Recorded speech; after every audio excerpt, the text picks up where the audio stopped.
I left Islam. It's taken me a long time to get the courage to make this video. And I'll admit that I'm afraid there will be real consequences in my life after I publish this. Apostate, a person who leaves a religion, in this case Islam, put themselves at terrible risk. In many parts of the world, it is extremely dangerous for an individual to leave Islam. Consequences for doing so can result in banishment, imprisonment, extreme violence, and even death. The violent execution is often carried out by those closest to the victim. They include, but are not limited to, beheading, being thrown from rooftops, or even stoning.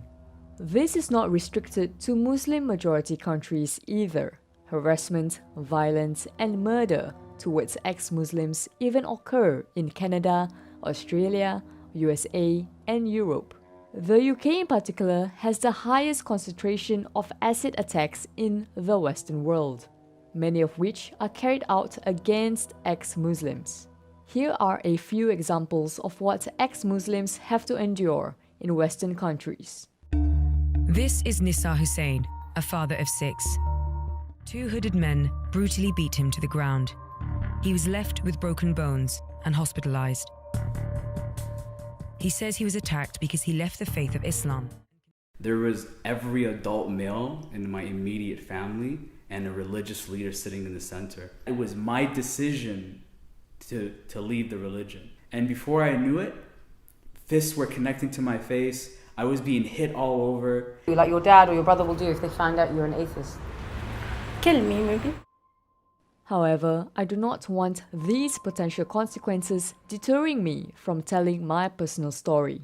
Considering my past videos, talking about sex clubs, polyamory, even an interview with a gigolo, you'd think I grew up in an open, progressive, or liberal environment. However, that is not the case. I was born into a traditional and conservative Malay Muslim family in Singapore. I was raised to pray 5 times a day. I did it habitually to seek out a sense of family unity. Furthermore, I enjoyed the parental validation that it brought. I took for granted that I was a Muslim by birth and never truly questioned it. Even from the age of 8, it was expected of me to wear the hijab whenever I went outside. However, by the time I was 12, I found myself feeling increasingly disconnected from my family. I wasn't able to have any sort of philosophical discussions that did not eventually lead to Islam. This meant I could never truly open up to them about the fact that I didn't particularly believe in the religion. It never occurred to me while growing up that leaving Islam was an option. Even at 18, I wasn't aware that there was such a thing as an ex-Muslim.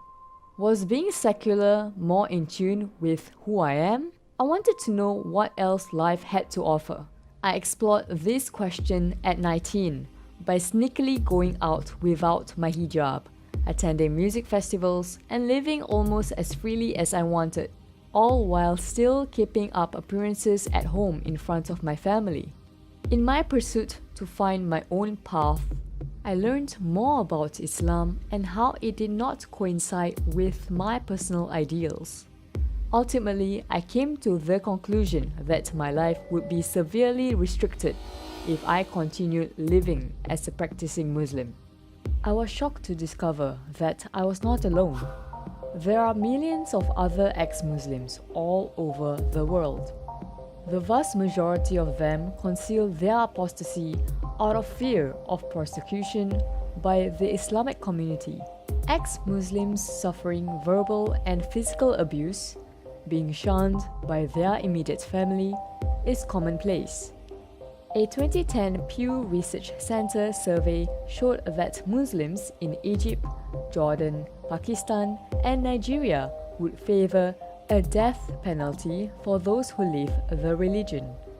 I reached out to several ex-Muslim activists such as Yasmin Mohammed, Sarah Haider, Abdullah Samir, and Zara Kay.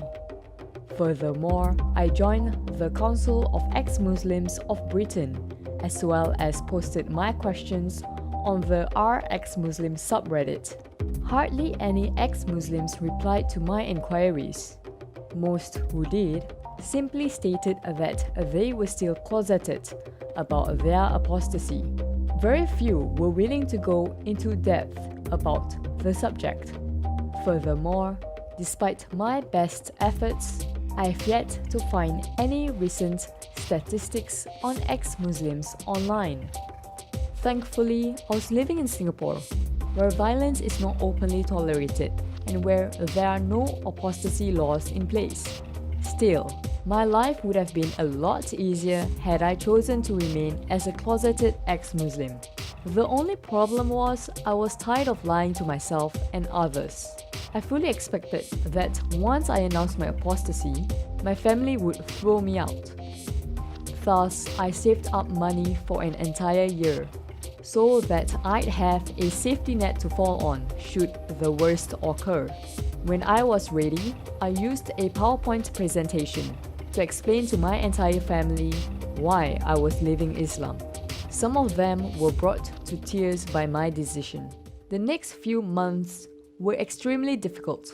While my family did not evict me, they did treat me like a stranger in my own home, which was in many ways worse. Meanwhile, my mother kept suggesting that I meet a religious figure who she believed could persuade me to rejoin Islam. I refused because I wanted something different out of life. I spent a lot of time trying to figure out what I was going to do now that I'd been shunned by my family. I made the decision to start traveling with friends, then on my own.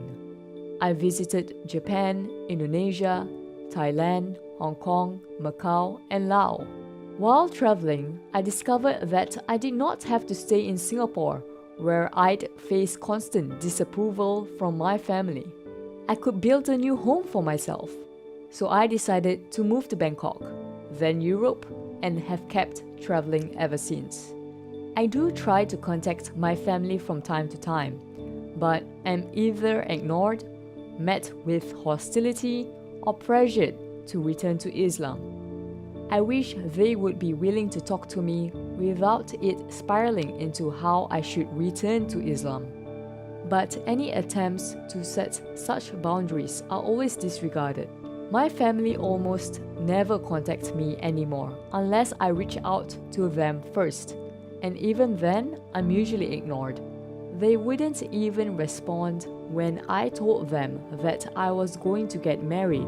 By contrast, they all instantly responded with a lot of outrage when I once shared a picture of me petting a dog, which is forbidden in Islam.